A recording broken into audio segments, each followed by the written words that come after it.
Национальная символика, традиционные игры, остинская кухня и несколько тысяч гостей. Стол длиной в километр привлек внимание горожан. Во Владикавказе прошел настоящий праздник. На проспекте Коста в Теренкуре-Нартон состоялись съемки эпизода российского фильма о фильме Тимура Бекмамбетова «Горько-2».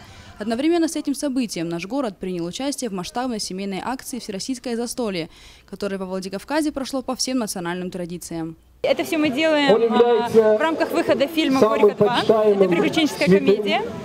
И эти кадры войдут у нас в фильм о фильме. Вот. Задача этого всего мероприятия – показать всем, что мы все одна большая страна и все одновременно сидим за столом, несмотря ни на дождь, ни на холод, ни на жару, как сейчас в Краснодаре мне передают мои коллеги. Вот. Но пока и выбрать внутри уже, какой самый город является самым хлебосольным и у кого самый длинный стол. Специально приглашенные представители книги рекордов России проводили подсчеты всех присутствующих гостей во всех городах для того, чтобы зафиксировать рекорд самого массового застолья.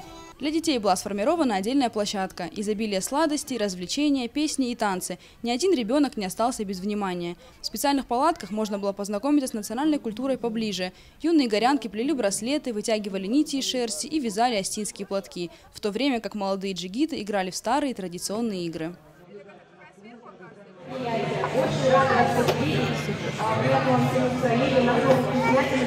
Весь день продолжалась специальная развлекательная программа. Молодежь устроила настоящий флешмоб.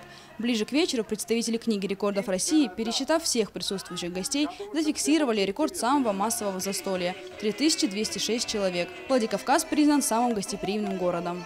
Сабина Лаборова, Фатима Макиева, Евгений Маркин, Осетия ТВ.